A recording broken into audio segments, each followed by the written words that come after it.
Hello, everybody, and welcome to this week's episode of Magically Cruising, the cruise podcast where we share our personal cruise tips and reviews to help you make the most out of your next sailing. My name's Kieran. I'm an independent travel agent specializing in all things cruise, Disney, and North America. Hey, I'm Sarah, and I write at Cruising with Kids and Mini Travelers. Brilliant. Thank you, Sarah. And today, despite the fact that we've got Storm Kieran, a storm that is named after myself, which I'm not happy about, I've taken great umbrage with the fact that this storm is named after me, but it's a different spelling. The weather here is quite grim, so we thought we'd talk about summer that's a little bit warmer, but prone to storms in its own little way. But summer that I know you're a big fan of, Sarah, which is Miami and sailing from Miami. Yes, and do you know, weirdly, the last time I went, there was a storm. How weird's that? Really? Yeah. Big coincidence, but yeah, I absolutely love Miami. So what we thought we'd do today is we talk about, similar to when we've talked about kind of sailing from Orlando or sailing from Central Florida, Port Canaveral, we thought we'd do a similar episode, but talking about sailing from Miami, just because, Sarah, I know you're a big fan of Miami. You love traveling to Miami and you kind of really enjoyed your experience there. I've got a slightly different perspective on it. It's not one of my favorite places to cruise from, but I think that's why it's an interesting topic to have, just to explain to people who maybe how they're in America and they're thinking of cruising for the first time and they maybe want to know how to navigate Miami, or particularly as well for kind of people from the UK who are sailing to Miami, who want to just have an understanding of just what it's like to kind of visit Miami and also cruise from Miami. So I guess, I don't know if you've got anything to hand, but obviously Miami is one of the largest cruise centers in the world. So obviously the number of ships departing it every single day is astronomical, isn't it? I have got this somewhere. Because I would say, like, when you sail from somewhere like Southampton, and Southampton's a busy cruise port, but on a peak day, there will be maybe like 4 ships in total. And that's a busy day as far as Southampton's concerned. But from my understanding and from when I was sailing from Miami, there were like 7, 8 ships in. And that's a typical day of number of ships that could be sailing from Miami on a typical day type of thing. So it obviously gets incredibly busy.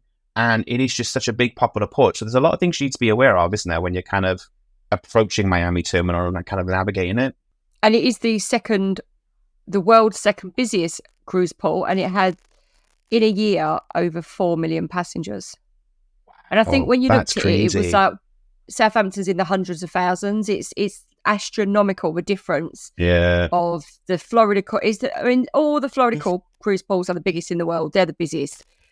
And it's astronomical when you look at the difference in the amount of people that go through those ports as to what goes through Southampton. And I suppose that's why it's busy. And obviously you've got some of the largest ships in the world as well, the revenue sailing, and they're sailing regularly as well. It's not like it's, once a season that the big ships come in. You've got obviously some Oasis class ships right the way down to kind of some of the smaller, 6-star lines as well. So it is a very busy terminal with lots of ships sailing every day. I mean, sailing out of Miami is like it's like being in a cruise car park. It's amazing. I mean, it's very much, isn't it? For footage, it's like video and bits of ships. So you can write, this would be good for this. This is good. You could just go and sit there for a week and have so much content. But obviously, with that comes, I think there's just things you need to know to navigate it and get the best out of it.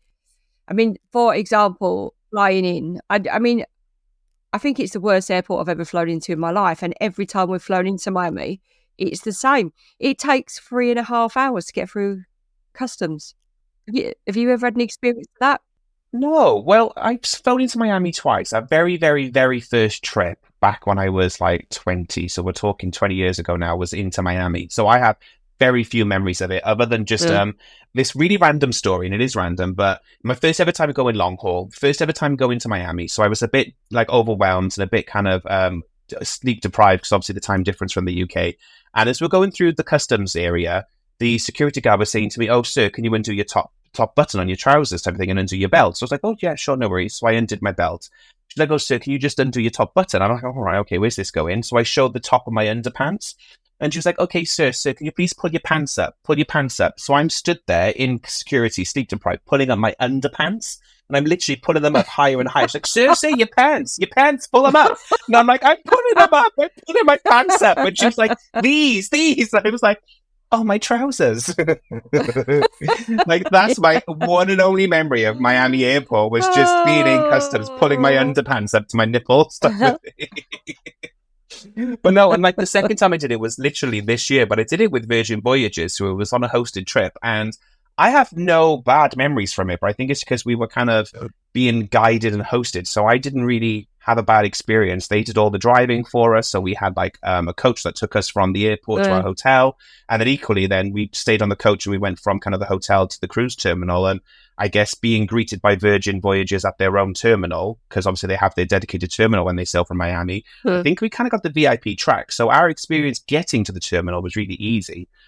Getting out, that was a nightmare. Having 8 ships all disembarking at the same time. We did sitting a lot of traffic. Yeah. Well, for getting out the actual port. But yeah, definitely the airport is like a huge thing. I mean, my top tip, if you're flying into Miami internationally, is, and I made a schoolboy error this year, even though I knew that it was going to be a massive queue. I just really needed the bathroom. So I got off the ship and went to the bathroom, come out of the bathroom, queue's massive. So just cross your legs and get through passport control, run, get off, run, and then go out the other side, because it's that bit getting through that is horrendous. And as I say, 3.5 hours it took us. But really, we're flying back from Miami, aren't we, next year? So I think we're going into Orlando International one time, and the next time we're coming back from Miami. But then coming out of the airport, I think you've got to be careful of the taxi situation. Have your Uber app downloaded, ready with payment on, because we found there was 8 of us. So I didn't have the Uber app. I mean, obviously, where I live in a field, you don't get Uber. There's just no need for it. I remember once a PR coming up from London, I met him at Burnley train station. He said, right, we'll get an Uber. And I was like, we don't get Uber in these parts. It will take you an hour for it to come from the city. You just don't get it. So and he was gobsmacked. He just couldn't believe it. So I don't have an Uber app anyway. So our friends ordered, but you can only order one at a time. So if there's a group, you make sure you've all got. So we just jumped in a taxi, and I've got it wrote down here somewhere. It was, the difference was just, it was astronomical. What the difference was, I think it cost us something like $25 more to get the taxi from the taxi stand than it did the Uber. Yeah, which is a huge difference. That's the thing, isn't it? So I rarely book like pre-arranged transfers for my customers from airports to kind of hotels or to cruise terminals, just because the pre-arranged transfers are so expensive. And as you say, Uber this day and age, particularly for kind of coming over an airport and for major cities, Uber is generally, and I hate admitting this, but Uber is generally a lot cheaper. So I always say to my customers, just either book the local coach transfer service if there is one, or get an Uber. And we always do an Uber ourselves personally when we travel, so I recommend that to customers as well, because it's easier in most cases. There's loads. I've just found it now. So the Uber to our hotel it was North Beach, cost $25. The taxi, which, oh my God, I was terrified because he was a maniac driver and his car didn't sound like, it was like a Flintstone car, and it was $55. $55. So that'd be my top tip. Definitely get an Uber. If you're cruising, somebody asked me in the group this, I don't know if you saw it this week, and they said, should we go on the day? I was like, no, go the day before. Oh, yeah, no, never. It makes my skin crawl when people say like, oh yeah, we're thinking of flying in the morning of our cruise. I'm like, not a good idea. We did 2 days, and do you know what? I wish I'd done 3, because really, it was just phenomenal. But then I just think you get to explore the port, don't you? Because if you were stopping at Miami, you'd get off and explore. But when you just get in and off, you don't see much otherwise, do you? Yeah, we had a lovely time. So we did North Beach as well on our first day, as part of my Virgin trip, at least anyway. So it was a bit quieter than going to maybe the South Beach area, but they did take us as well then to the Moxie in South Beach. So we got to kind of go see one of the more modern hotels a bit closer to where the terminal is as well. And then the day before, they actually gave us a really cool trip. So we did and I forgot what the exact name of the company is, but there was a jet boat service you could do. So you can go out into the Miami Harbor, go around kind of all the islands just off the coast and everything, and see all the millionaires' houses and everything. So that was a really cool thing to do, because Virgin's a bit different to other cruise lines. You don't embark early. So some cruise lines, you can get on the ship as early as 10 o'clock. Virgin's earliest slot is 1:30. So you're normally kind of killing time around about the port in the morning. So it was quite cool, actually, to and we could walk then from the ship to where this jet boat was. So I thought that was a really cool thing to do, actually. So you get to go out, you get to go past all the ships as well, and they're lined up, kind of embarking. So that was kind of cool as a bit of a ship nerd. Go around to all the millionaires' homes. We were all literally, my hair was all up here from all the wind and the sea water before. So the photos of us boarding the ship aren't particularly glamorous. And they were like, let's take some photos. I'm like, let's not. Let's comb my hair first, shall we? But that's a really cool thing too. There's a really nice area, isn't there, near the terminal anyway, where there's a couple of bars and restaurants if you're killing time. Just most cruise lines, you can embark quite early, so you probably won't have that much time in the morning. But maybe after your cruise, if you've got time before your flight, you can maybe kill an hour or two in that kind of downtown area by the port terminal where there's some restaurants and bars. Yeah, which is a really good idea, actually, because we had a late flight and we went back to the airport and we couldn't get through into a lounge for quite a few hours. So actually it would have made sense to go over there and have a drink rather than end up in some bizarre cafe in the airport with all the taxi drivers. But so it would be worth doing that. I know. It's a funny one as well, though. I don't know what it is about like American airports as well. It's a bit of a lottery, isn't it, about whether you're going to have amazing facilities where there's some really cool bars and lounges and places, or you're in what I would call lovingly kind of like a service station where you've got like a couple of really random shops. I don't know. I don't know what it is. Like our airports are more like malls, isn't they? I find when you're in the UK and you go to the airport, there's lots of places to sit, eat, and dine and shop. I've been to some American airports where I would class them as glorified service stations, or I think rest stops Americans call them. But it's weird. I can't fathom it why there's not more choice of like dining and retail in American airports. So it can be a bit boring if you're there really got time to kill. And I'd got really excited because I'd in my head got it all mixed up and thought it was going to be Orlando International, because that's amazing, isn't it? So I said to my friend, there's a giant Disney shop and I'm going to buy this. And there's an amazing makeup shop. And we got there and they were like, where is it all there? Can't find it. And it was just the wrong airport. The wrong airport. So I can't wait till April to go to Orlando International. But even the lounge wasn't that big. It was a bit squashed, to be fair. But I think I was drunk the entire time because I don't remember anything about Miami Airport at all, whether that's consciously or subconsciously, but I don't recall. I probably should check through my photos, but I don't remember the airport at all, but that's maybe the impression it left on me. There wasn't much to remember. Yeah, it's not too exciting. There's a few nice murals and stuff like that, but yeah, it could be a lot better when you look at Orlando International. But anyway, we've not even got to the Blue Airport yet, have we? So footnote version. We're not keen on the airport. Yeah. But one thing because we stayed on North Beach, my friend booked it, and it's a little bit further out, obviously, than South Beach. But that meant that it was a lot cheaper. So we stayed in a Rui hotel. It was nice, actually. It had a nice pool, but it was a bit stormy. Not really raining, but cloudy and windy. Which I likened to what it was like on The Holiday. Really? Do you watch The Holiday? No. I was like, about your holiday. Oh my God. What is The Holiday? How are we even friends? The Holiday is like a film with Cameron Diaz and Jack Black, and watch it. It's amazing. Really? I'll have to look it up. Everybody listening will have watched The Holiday. But basically, she goes to LA, swaps lives with Kate Winslet, and one goes to England, one goes to LA.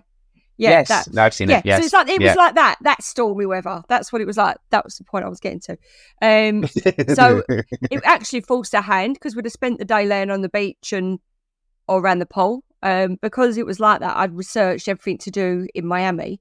So we just got out and explored, and we left for a walk. We got up and had breakfast, obviously up early because jet lag.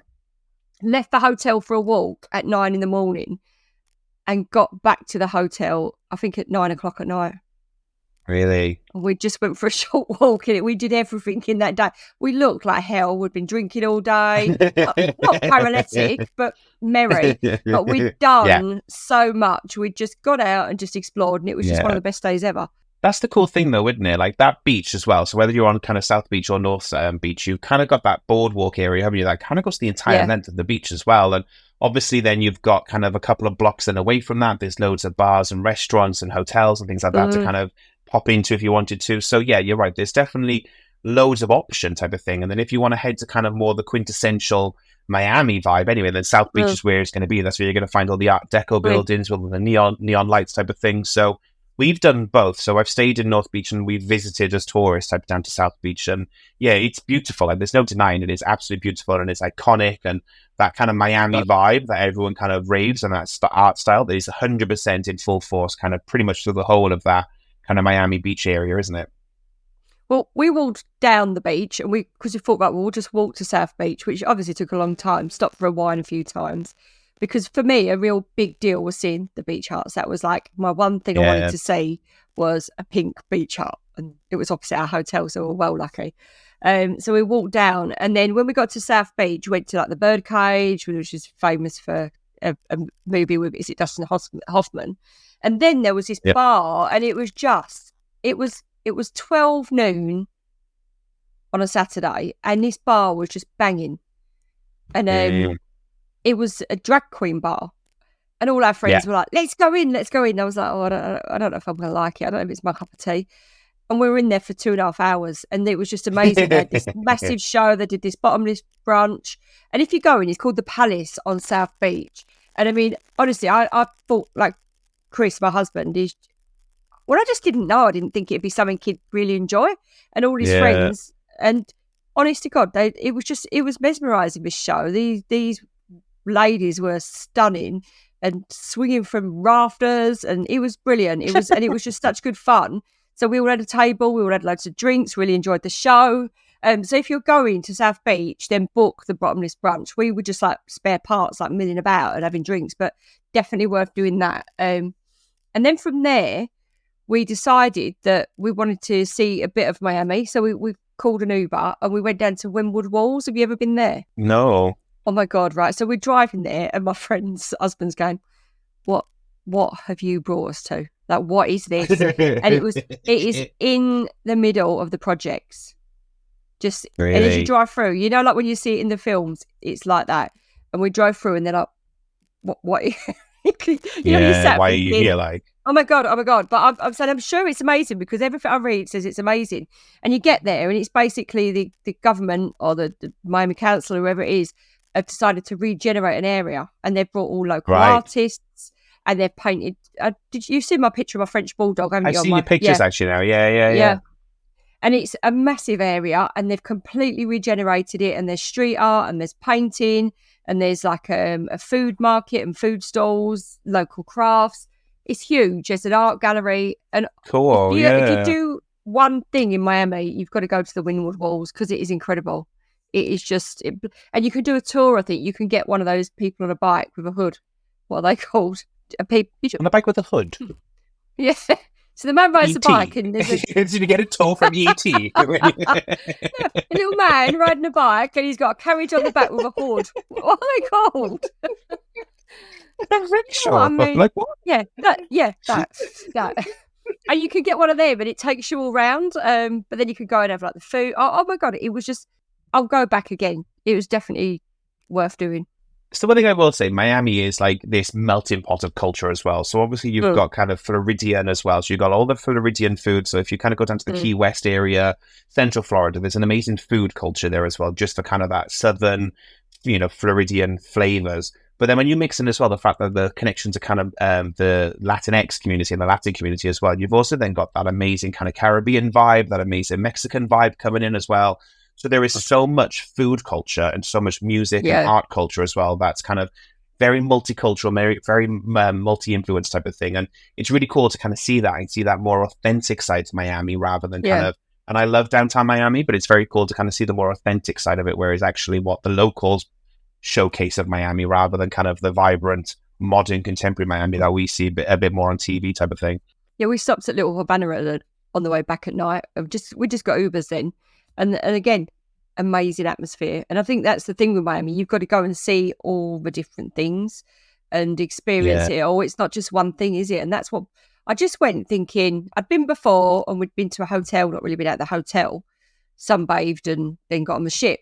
But I just couldn't believe how many diverse cultures and how many different things we saw in a day. And that just blew my mind. It just made me fall in love with Miami, where before I wasn't really that bothered. No, and maybe that's where I've not really fallen in love with it. My two memories of it, I've been a few times, but we more stay like Fort Lauderdale a bit further up because we've got family who live in Fort Lauderdale. So She always kind of avoids going into Miami. She'll happily take us where we've been, and we've been toured around, and we've seen kind of all the millionaires who live on the waterfront type of thing. And she took us downtown, and we went to South Beach. So we've been around there and seen it all. But she's not a fan of kind of the big Uber kind of Miami, and I think she's taken us to Fort Lauderdale, where it's a little bit more local. So you're seeing again that more local and small America vibe. And then when I did it, I was very young, very, very young. So we did again all that kind of main bit. And my last trip, like I say, was hosted by Virgin, so they took us around everywhere, and I didn't get to really free off and explore. But I guess, what's your perspective of Miami? Because I always have this opinion that you either need to hire a car to go off and explore places, or you need to get taxis everywhere, because it's not like most cities, from my perspective anyway. You can obviously stay on South Beach, North Beach, or you can stay in kind of the downtown area, and you can obviously traverse that by foot. But to get between all these different places, you generally need to kind of transport to them, don't you? And from my understanding is local transport isn't great, as in like buses, and there's no metro. We didn't even look, to be fair. There was 8 of us, and we just, really good strategy. One of our friends said, "I will pay for everything." And at the end of it, we just split it 4 ways. Yeah. And it worked really well, actually. Right, okay, yeah. So, I mean, after he's like, cha-ching on all the American Express points, but you've got a free flight out of this. But no, it was brilliant, because he looked after it all, and it was he paid for all the drinks, got for all the food, all the Ubers, and it just worked really well, because then we just split it. But we just got Ubers, and none of them were that expensive. I think it cost us like $15 to go out to Windward Walls, which was like the furthest. The thing that I didn't get to do was a design district, which I was desperate to go to, because it's meant to be mega for shopping and restaurants and art galleries. But as soon as I said art gallery, I'd lost my friend's husband. and Chris, when he heard shops, I'd lost him at shops. So I didn't, but I'm going next time. I think there's so much you can do. And I think sometimes we're really guilty, aren't we, of going somewhere like Miami and thinking there's a beach, there's an amazing pool. Yes. And getting a bit of pool time in before you get on the ship, and not actually doing anything when there's so much to explore. That's what I was going to say as well. I think we're guilty, and I'm really bad for it as well. And I try and convince customers to kind of add in a couple of pre-cruise days or post-cruise days as well, to give them the chance to explore the destinations they're cruising from. Because I know for a lot of people, they focus on, well, no, the cruise is the holiday. That's my vacation. I'm going to go on the cruise. And I think some people, don't think of the port either as part of the destination, and they don't extend it as well. Because I did it in Athens recently. First time we went, we literally flew in late in the night, and the following morning straight to the ship type of thing. So didn't get to see any of Athens. Whereas on the last trip, we added on a day before and a day afterwards, and we kind of got an earlier flight on purpose to give us more time to get out and explore it. And I'm kicking myself because I now wanted more time in Athens to explore more of it. So probably, again, if I did the same in Miami and I had more time to go off and explore and spend a bit more time there, I'd probably feel a lot differently than just treating it as you say, a cruise car park. That's what it's there for. I'm just going there to get on the ship and get off, type of thing. What's your thought on that, actually? Because we've done it where we've done before, we've done it where we've done after, and I definitely prefer before, because after I'm always a bit jaded and I want to get home. What's your thought? I do, weirdly, I'm going to be that very divisive person. I kind of like to split it a little bit, because particularly for long haul as well, the time difference, I don't like being on a cruise ship jet lagged, because I feel like that I'm waking up at like 4 a.m. and I'm going to bed at like 9 o'clock at night. So that irritates me as well. So I think being able to have a day or two before to kind of acclimatize to the humidity, particularly to Florida, and to acclimatize to kind of the time difference, that helps me so much. And then equally though, when I get off the cruise, I think I have massive like post-cruise depression. So I get off a ship and instantly I'm in this like big come down of like, the holiday's over, it's ruined now, I've got to spend 9 hours on the flight. So I think I like having a day or two afterwards as well to kind of decompress the cruise and kind of then go and extend that excitement type of thing, and not feel like I'm going straight from the cruise to doing my least favorite thing, which is then sitting on a plane for 4 to however many hours. Oh, we had I haven't even got out the cruise port yet, but we had some horrendous what's it called when this plane drops? Oh my God. Turbulence. It was so bad that because I get my gluten-free lunch, so I get it early. And I hadn't unwrapped it, right? And I had a glass of wine and I had my arm over it. It just started, and it started to drop, the plane. And my wine, everybody's drinks hit the ceiling, and my fruit salad went like that. I never found the fruit salad. Really? It was literally, my tray went boom and hit, everything went. But I was like that, trying to hold it. but everybody's drinks were everywhere. Really? It really dropped. I've never experienced that before. Yeah. All I could hear was my friend 10 rows back screaming. She was God. hysterical. But but anyway, that's just aside to the point. But that is the thing when you come home, getting the flight home Mm. Yeah, and feeling definitely. like that. It's one of those things. It's a blessing and a curse. We travel a lot now, and my least favorite part of traveling, and I no disrespect to any cruise line, but flying has become my least favorite part of traveling at the moment. I just think planes are smaller than they've ever been. Service is tighter than it's ever been. It's just not as much fun as it used to be, and it was never particularly fun. But I think it's just got less and less fun type of thing. So I can't remember the last time I went on a plane for 2 hours or longer where I was like, oh, I feel refreshed and I'm ready to take on the world. I'm always irritated because I'm tall and I got back issues and I got, swelling issues in my legs. I always come off a plane grumpy. So I don't look forward to it and I don't get excited for it type of thing. So no, anything to kind of just break that up a little bit, I'm always happy. It's why originally when we used to travel for like 2-3 weeks at a time before we had the dog. Unfortunately, we can't do that now because of dog care, but that's why we used to travel for a longer period when we used to fly, to kind of just, if we're going to go long haul, go long. Do you know why you feel like that? Because you've never had kids. Because I get on a plane now and I'm quite excited that like 9 hours uninterrupted. Because can you imagine flying 9 hours with children? When they're like, Mum, I I'm can't. hungry. I'm Mum, bad to death. I can't turn the telly on. And you just fall asleep. They're like, wake up. So actually, to get on a plane now, obviously they're adults and they're asleep anyway. But I really appreciate that now. Because when they were younger, I used to find it a bit. Yeah, I mean, any parent will tell you that it's not easy flying with kids. It's even if they're good, you've got their needs to look after. You can't just relax. So actually, I really appreciate flying now because I can relax. It's a necessary evil. Like I don't have any. It is what it is type of thing. I don't get excited or look forward to flying anymore, and it does. Then definitely, like I say, the thought of getting off a cruise ship and going straight to the airport does not appeal to me. It is what it is. Like if it saves money, then I'll do it. But if I can avoid it, I'll try and do it. And that's why we try and make our trips long haul longer as much as possible. I think what we're going to do this year for the Orlando one is we're going to book an airport hotel. We'll spend the day at an airport and just sit by the pool because in Miami, I just felt like we were waiting about a lot. We could have been sat by a pool drinking a cocktail, couldn't we? Or getting a last. I think that's the thing. I don't enjoy that bit. That whole, well, if most flights from the UK are at about 5, 6, 7 o'clock in the afternoon type of thing. So it's that weird time, isn't it? Of because you've got to do an international border, you've got to go 3 hours before. So you get into the airport about 2 or 3 o'clock. There's not really enough time to do anything. Yeah. But there's also too much time to kind of just go straight there. So you're in this weird limbo state, aren't you, on that last day of like, what do we do? Where do we go? How do we kill time? What we did, so we went to, the Virgin took us to a really great attraction in Miami. I can't remember what part of Miami it was in, but it was an attraction called Super Blue. And it was like an art installation, but it was one of those modern ones where they play about with like video projection. It's got lighting effects. Right. It's got art installations. And it was really, really cool. It was a great way to kind of kill. I think we were there for like an hour and a half, 2 hours total. But like the first room you walk into where they project kind of flowers everywhere on the wall, all these like sunflowers, and it's replicating the cycle of the life basically where you see the sunflower grow, it blooms, and then it wilts, and then it dies, and then it kind of starts up again. But then the next room you go into, you start the trail of where all the kind of light beams go type of thing. So as you touch the wall, then the light beams move out of the way and it creates all these flowers and everything behind the light blooms where you've been. It was just really cool, like the interactive art experience. They've got one of those ones, and this is Super Blue in Miami. Oh. Super Blue is a brand, apparently, so there are multiple destinations around the world.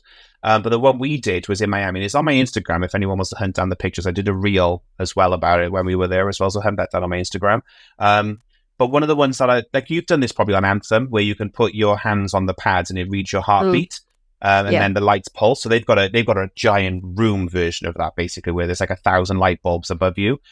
So it does that where it follows your heartbeats and it pulses, and your heartbeat becomes one of the 1,000 in the room type of thing. That was a perfect like way to kind of break up that whole, well, you've got a couple of hours to kill before the airport thing. I think that was a lot of fun, and I definitely enjoyed doing something like that on the last day. And I love things like that anyway. Like any sort of like modern art installation interactive thing is right up my street. And that's actually a really good tip, because we were going to do it on NCL and then we never got it booked, and then it was too late. Is if you book a cruise trip on the last day, then they look after your luggage and take you to the airport, which is And we should have done that because, as I say, we ended up meandering around. So it is a good option that if you look for something you're interested in, at least your cases are looked after. So I think that's the worst thing. You're stuck with your cases, aren't you? If you could just send them to the airport, that should be a thing. Well, one of my customers does it all the time with Royal. Every single Royal cruise she does, guaranteed, she books the post-cruise excursion to the airport. Yeah. So in Miami, she did the Everglades, sorry. So she went out airboating on the Everglades type of thing. And then because it was such a late, I think it was like 7 p.m. flight home, they obviously, as you say, they looked after her suitcases for her. She didn't have to worry about them. They went off, had a lovely day with the family type of thing, doing the airboats in the Everglades, and then dropped her off at Miami airport. She didn't have to worry about it or think about it type of thing. So that's a lovely way to kind of, not have to stress about sorting your own stuff out or getting around type of thing. Well, I think that was the only one left when we did the NCL one, and there's nothing in this world that would get me there, because that is my biggest irrational phobia, is crocodiles and alligators. I can't even look at them. So when I worked at college, one of the guys I used to work with, he used to put it on my screensaver on my computer because he knew I couldn't look at my computer to turn it off.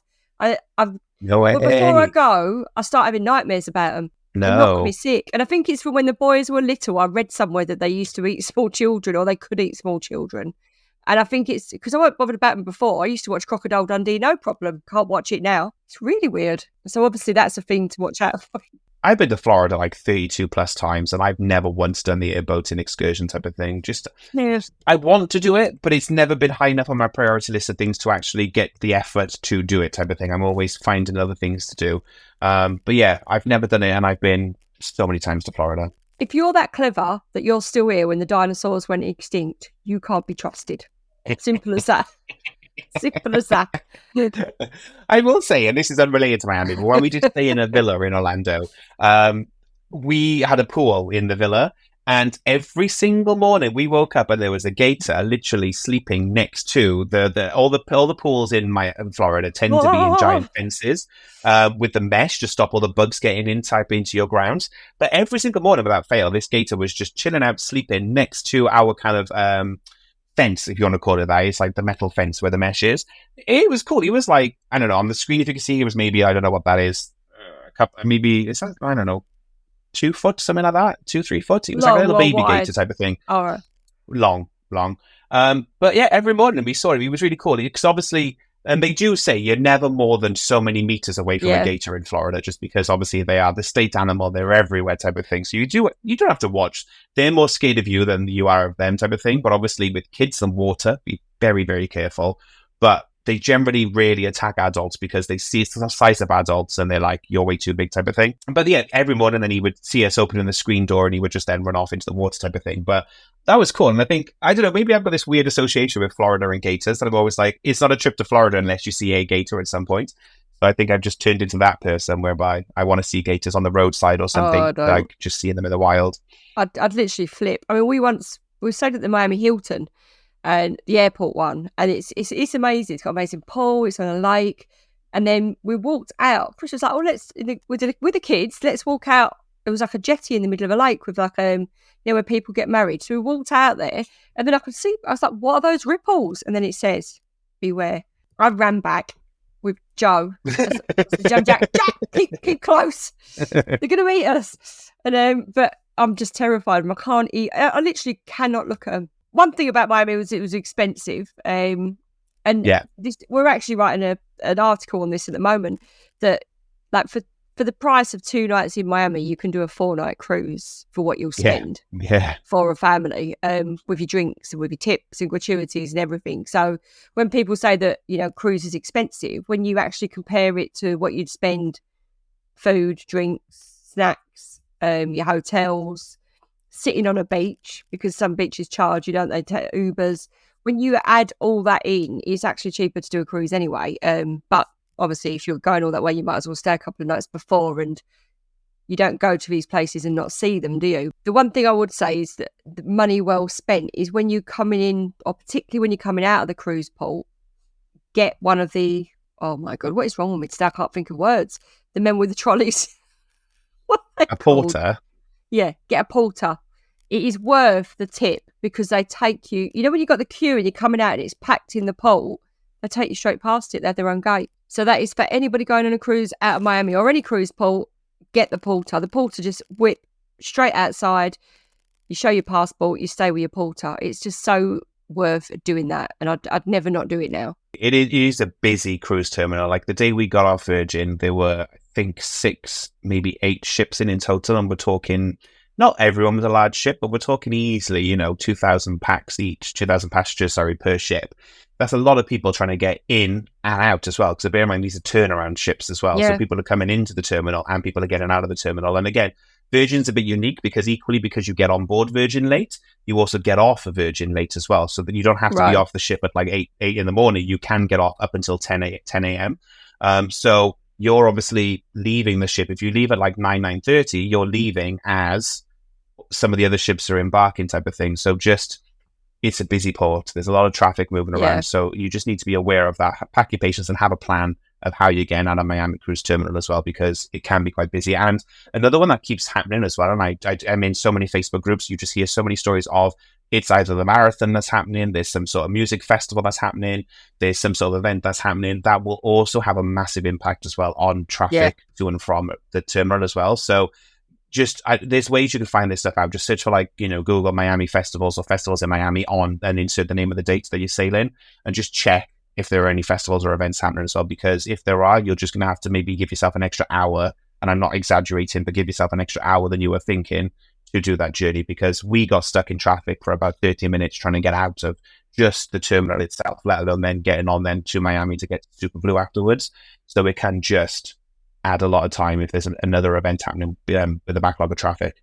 I think we got off late because we thought, with NCL, I think you can get off up to 10 o'clock. So we went up to sit outside the buffet area and just had coffees and just waited and just all chatted until we had to get off. But we came out and it's the NCL terminal. So the ship, I don't know, holds how many thousand, Encore 4,800 maybe. So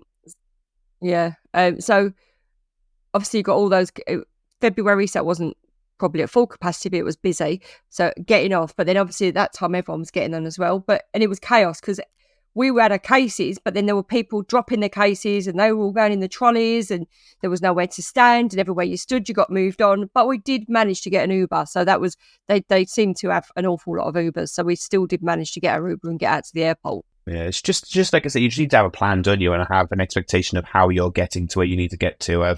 It's not one of those terminals where you can just wing it and just just have a wander and see where we're going type of thing. You definitely need to have a plan, because it is, as you said, it's the second busiest cruise terminal in the world. So it's going to be, regardless of when you're sailing, it's going to be busy. Obviously, with Miami being one of the largest cruise terminals in the world, you're going to find pretty much every single ship will have some sort of disembarkation there at some point of the year. Obviously, Royal Caribbean is a big one. Big ship to look forward to is Icon of the Seas. So Icon of the Seas is doing 7-night sailings East and West Caribbean from next year, so 2024 onwards, from Miami as well. Virgin, my favorite cruise line as well, they do regular sailings as well. They do kind of 4 and 5 night sailings regularly from Terminal V, their own terminal, NCL, MSC, Royal Caribbean, Celebrity. I think any cruise line you could think of will have some sort of option to explore the Caribbean from Miami. So I don't think you need to worry about kind of how do you sail from Miami. I think it's a case of just picking which cruise line you want and then finding an itinerary that goes from Miami. But any Caribbean option, any South America option, well, there's a strong chance you'll find a ship sailing of your choice from Miami. And I think sailing out of that's my favourite sail out ever. Yes. Because the sun's setting, because it sets earlier there. You're going through that straight thing, aren't you? That strip. And it's just stunning. I think it's my favourite sail out ever. I do love sailing. You're right, actually. Yeah, despite the airport drama, and I think it's just one of my favourite places. It's definitely one of those like iconic sailaways, isn't it? I think there are certain sailaways in the world that you kind of go, that's iconic. And definitely Miami's one of them. New York's another one type of thing. But no, you're right. I remember getting goosebumps as you're going away and you kind of see the skyline just disappear slowly and all the kind of buildings disappear into the horizon. The sun usually sets that way no, it doesn't. Yeah, it does. The sun sets that way as well. Sorry. So it's normally backlit as well in all those really famous kind of, pinky, orangey colors that you get in the Miami suns or Florida sunsets. It is a very iconic sailaway to do. Can't wait to go back next year. Looking forward to it. If the guys want to know anything more about kind of sailing from Miami and kind of want to catch any tips and things like that, I'm sure you've got a blog on your website. Where's the best place the guys can find that? So you can find Miami Port Guide on cruising for all, cruising with kids, and it's got lots of hints and tips of what to do in Miami, but I'll also pop the link in below. Brilliant. And guys, if you are ever interested in sailing, flying from the UK and sailing from Miami, then definitely I would love to help you do that as well. You can find me online anywhere under magical-traveler.com, or on my social media, you can find me under magical TRVLR. Other than that, I hope you've enjoyed this episode. If you have, please definitely, if you're watching on YouTube, leave us a like and give us a subscribe. Drop in a comment, let us know what you liked about the episode or what you've enjoyed about Miami if you've sailed from there. And equally as well, if you're listening on Spotify or Apple Podcasts as well, it would be great if you could leave a review, because it lets those two platforms know you've enjoyed this episode and it'll recommend it to other people. Other than that, guys, thanks for listening, and we'll see you on the next episode. Take care. Bye.